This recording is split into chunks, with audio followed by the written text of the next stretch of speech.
In this edition of Tidbits and Tooltips, we're going to talk about the Great Pickle Debate. No, not that kind.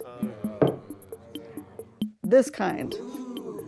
I believe that a perfect pickle process is part and parcel of the pursuit of smithing proficiency. I'm going to tell you about what I think is the perfect pickle process when smithing. Hi, I'm Blair Anderson, artist in residence and owner of SilverWorks Studio and Gallery. No matter if you're soldering or annealing, whenever you put a torch to a piece of silver, you need to pickle. Pickling the metal removes the oxidation and keeps the metal clean as you continue to work. There are different parts to the Great Pickle Debate, but today I'm going to talk about when to pickle. Should you pickle the metal while it's hot or after you've quenched it and it's cooled? What's up? So cold. Everyone has an opinion about this. Some people get all sciencey about it, which is fine, but I'm going to tell you what I've learned from years of experience and why I think it will help you in your smithing journey. There are two main schools of thought about the perfect pickle process. Some people torch the metal, quench it in water, pickle it, and finally rinse it in a neutralizer. I like to torch the metal, pickle it while hot, and then rinse. So right out of the gate, one advantage to my pickle process is there are fewer steps. It's efficient. If you quench hot metal in water before pickling, you probably have one more container on your bench. That's one more thing to maintain, clean, and get in the way of other stuff. For me, the less stuff on the bench, the better.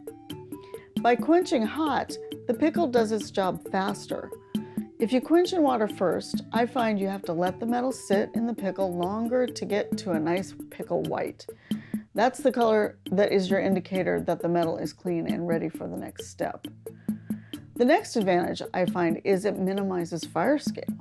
You will get fire scale on silver no matter what you do, but I find I get a better result quenching the hot metal directly into the pickle. I hate filing, sanding, and polishing that ugly gray stuff away, so anything I can do to minimize that is a good thing. Finally, when you quench your hot metal directly into pickle, there's less chance of putting the metal under thermal shock. No matter which process you follow, you're lowering the temperature of the hot metal really quickly. By quenching hot directly into your pickle, you're not going as far as fast.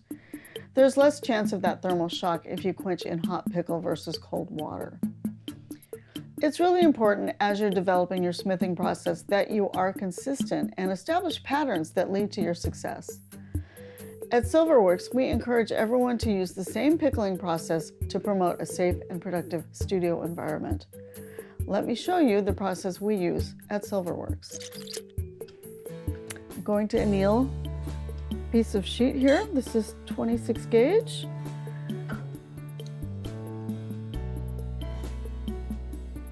And we light up our torch. Medium flame for this.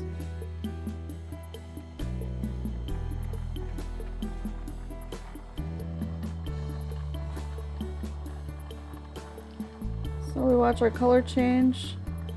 There's gold, very clearly gold, and black.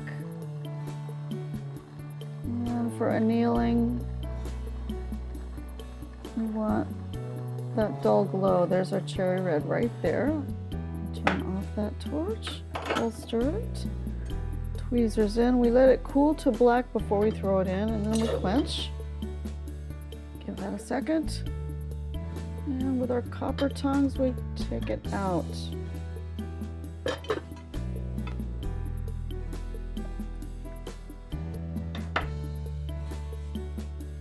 And we dry her off before we go near any of our tools. And there's our lovely pickle white. If you haven't pickled hot, give it a try. Remember that a perfect pickle process is part and parcel of the pursuit of smithing proficiency. Really? Find your perfect pickle process and develop patterns as you pursue your smithing Find your perfect pickle process and develop patterns as you pursue smithing proficiency. In future tidbits and tooltips, I'll talk about other parts of the Great Pickle Debate. Remember to subscribe so you don't miss them. Bye for now.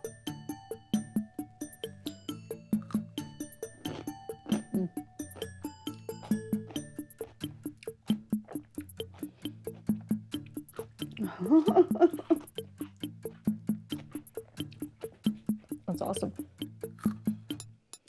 Peter Piper picked a peck of pickled peppers. A peck of pickled peppers Peter Piper picked. If Peter Piper picked a peck of pickled peppers, where's the peck of pickled peppers Peter Piper picked?